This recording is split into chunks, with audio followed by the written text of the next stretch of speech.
রবিবারের ভোট প্রচারে নামলেন বহরমপুর বিধানসভার তৃণমূল প্রার্থী নাড়ুগোপাল মুখোপাধ্যায়। রবিবার বহরমপুর স্বর্ণময়ী বাজার স্পোর্টিং ক্লাব এলাকা সহ বিভিন্ন জায়গায় ভোট প্রচার করলেন তৃণমূল প্রার্থী। অনুগামীদের নিয়ে ভোট প্রচারের সময় পথ চলতি মানুষকে দেখে হাত মেলালেন, বাড়ি বাড়ি গিয়ে ভোটারদের সঙ্গে জনসংযোগও করলেন।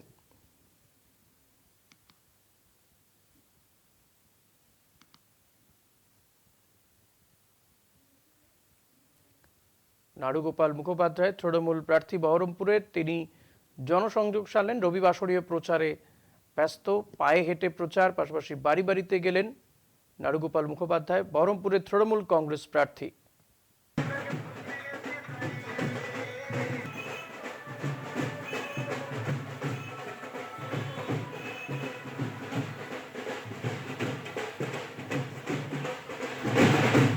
প্রচারে বহরমপুরের তৃণমূল প্রার্থী নাড়ুগোপাল মুখোপাধ্যায় জনসংযোগ করলেন তৃণমূল প্রার্থী, পায়ে হেঁটে প্রচার, রবিবাসরীয় প্রচার, পাশাপাশি তিনি পথ চলতি মানুষের সঙ্গে করমর্দন করলেন, বাড়ি বাড়ি গেলেন। বহরমপুরে বর্ষিয়ান কংগ্রেস নেতা অধীর রঞ্জন চৌধুরী এই কেন্দ্র থেকে কংগ্রেসের টিকিটে লড়াই করছেন, সেই কেন্দ্রের তৃণমূল কংগ্রেস প্রার্থী নাড়ুগোপাল মুখোপাধ্যায়।